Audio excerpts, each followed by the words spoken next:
Hello guys, welcome back. So this is part 3 and I'll be talking about the IC exam. So like we all know, I'm a 400 level medical student and I'll be talking to you today about the third course, which is the final course for your second MBBS, second PhD, second BDS exams. So if you're a student in UNEC, 200 level, 300 level, 100 level, and you're studying medicine and surgery, medical rehabilitation, dentistry, and you want to see how to pass biochemistry exams in your second MBBS, then this video is for you. Don't forget to like, to share, to subscribe, to comment, to ask your questions. You can also send me an email and stick around. So biochemistry is a very tricky course and it's actually very easy to pass.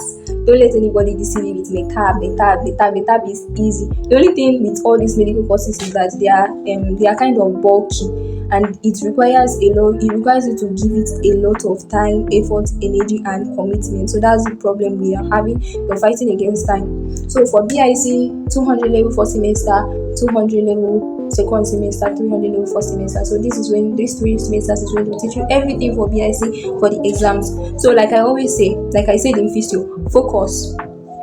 Don't think about second semester, don't think about 300 level, don't think about main. You're in 200 level first semester, focus on that. You're in 200 level second semester, focus on that. You're in 300 level first semester, focus on that. Focus on the exams that you have for that particular semester. So for 200 level first semester, the courses are the lessons or the outline for that is not that deep, it's not that hard. Like I didn't even read much for that exam because I remember that I resumed late. I didn't even have physical materials. I was trying to read from my laptop and I was fed up. In fact, it was that exams that made me to start printing hard copies for all my materials because I was trying to save a lot of money because printing materials cost a whole lot of money. And I didn't even read much, and I assure you that even with the little that I read for first semester BIC, I had up to 50 something. So imagine if I had gotten the materials, attended the classes, did everything that I had to do, imagine what my score would have been. So that's the first thing, focus on it. Okay, first of all, let's talk about how the exams is. For 200 level first semester is MCQs. For 200 level second semester, you're doing metab. Your question for that is essay, theory. There's no MCQ, there's no OBJ, and metab is where a lot of people flop. I had 40 in my 200 level second semester and a lot of people failed that exams. I think the highest was 60 or so. 300 level first semester exams, you are going to write MCQs. Yeah, I don't really remember, but I think MCQs, they usually don't like sitting 300 level first semester exams, so most times they'll just go straight to mock. Yeah, so mock is usually OBJ and it's from everything that you've done. Yeah, it's OBJ questions, 100 questions from everything that you've done. And then my first advice is focus on each semester, grab the points. Then when it's time for MB, you have to focus on metab and 300 level first semester because that's the way the bulk of the questions are going to come out from. First semester 200 level questions, you only see them in MCQs for your main.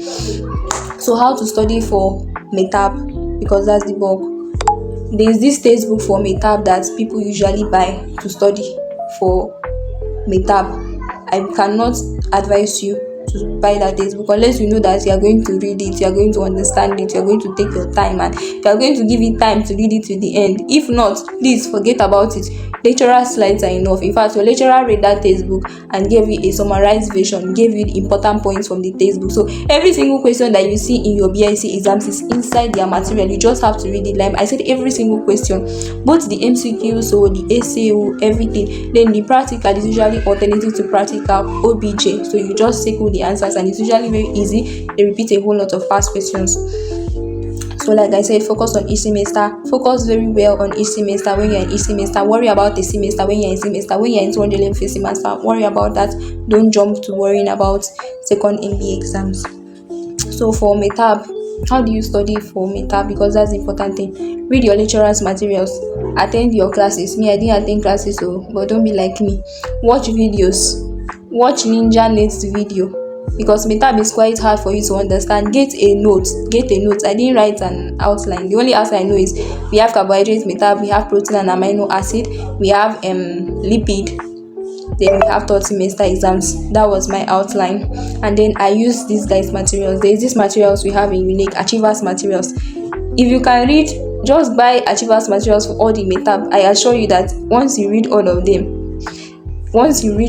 and you have them stored in your brain and you understand it, you're going to pass, because basically all the questions, they have all past questions, and you won't see any new questions, especially in your theory. They are all questions that have been asked before, they just bring it back for you. So that's basically it. So how do you read?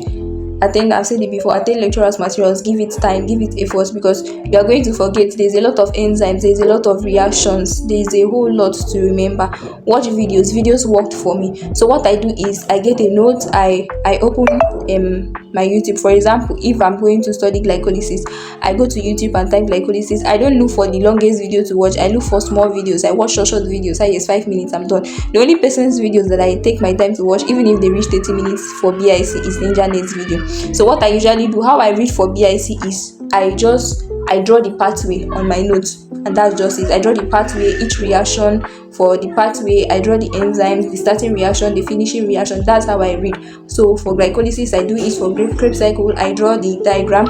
For TCA cycle, I draw the TCA Krebs cycle, I draw the diagram. For lipid metab, for glycolysis, for gluconeogenesis, every single thing, I have a diagram for each of them. So during exams, the only thing I just look at is that diagram, and once it's time for me to write my exams, I remember the diagram, I remember the enzymes, I remember everything. So watch videos, do what works for you. Remember, you don't need that textbook to pass, you need your lecturer's materials. Read your lecturer's materials. Then another important thing in UNEC, as a medical student, don't play with your past questions. Don't play with your past questions. And that is it. So that's how to pass BIC. If you have any questions on any of the courses or anything related to UNEC at all, you can ask in the comments. You can send me an email and I'll respond to you. See you on my next video. Bye.